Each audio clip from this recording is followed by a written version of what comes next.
What do you think is the biggest challenge facing business leaders in today's market? Yeah, I mean, I think there's a sort of facile answer to this, which is that there are as many different challenges as there are companies out there. I do think there's a common theme of actually across society at the moment, and particularly manifesting itself in business around trust. I think obviously financial crisis eroded a lot of trust in financial institutions. You have the whole techlash thing going on at the moment around trust in people's data, trust in people's the information that you're seeing. And certainly in our world as Hopster, whenever we go out and do research and we say, well, what brands do you trust to look after your kids in this kind of sometimes quite overwhelming digital space, parents are really unclear on what brands they can trust. All the stuff in the news at the moment about Facebook and Google, I think has been an issue for a lot of parents' trust in those brands. A lot of the conventional brands no longer seem relevant to helping you navigate in that world. And I think there is a big challenge for lots of people operating in this kind of disintermediated digital world about how you build and maintain trust with users. Got it. Fantastic.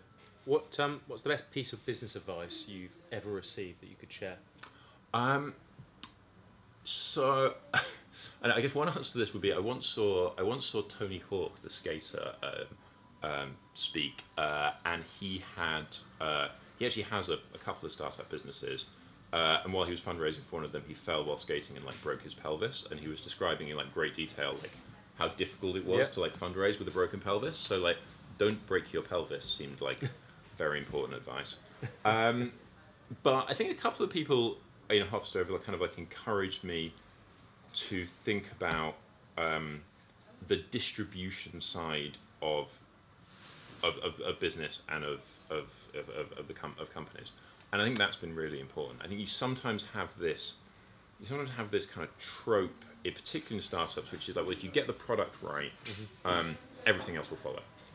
And I've met a few people, and some of these people I've met, Simon Guild, who was never an advisor to the company, but someone who's always been very good in his advice, who used to be at Viacom, and now does a bunch of work with different startups.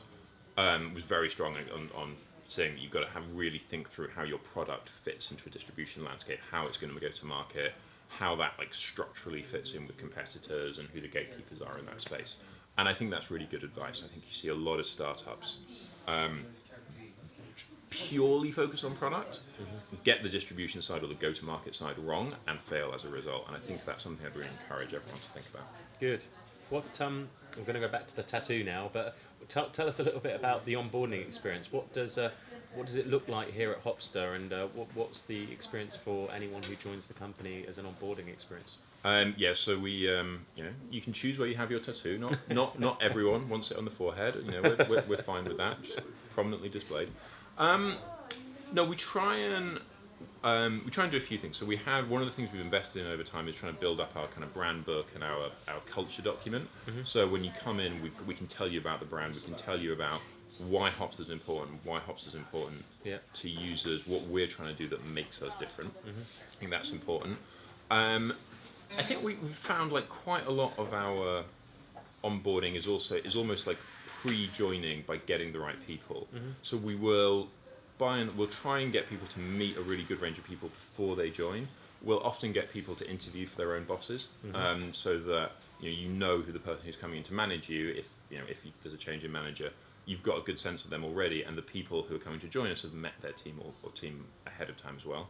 So you begin to get some team fit. And then the other thing is just spending time with the product, just making sure that you understand what this product does, how it's different, beginning to develop a points of view on what it's good at and bad at, because that will, we are still a product-orientated company, and that's always going to be a really important part of pretty much anyone's job. Absolutely. Nick, what's the one mistake you witness business leaders making more frequently than others?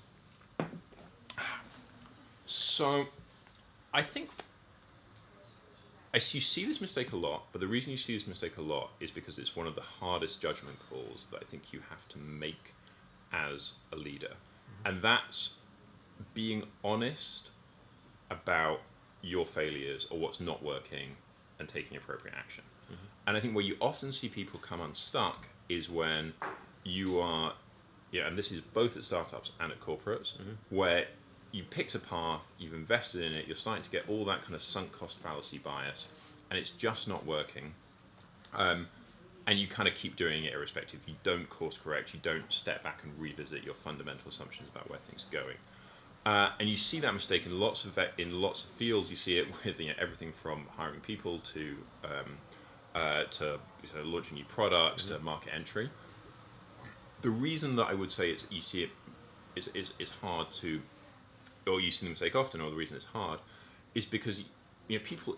It's often very difficult to distinguish between the normal kind of operational process of just trying to get something right.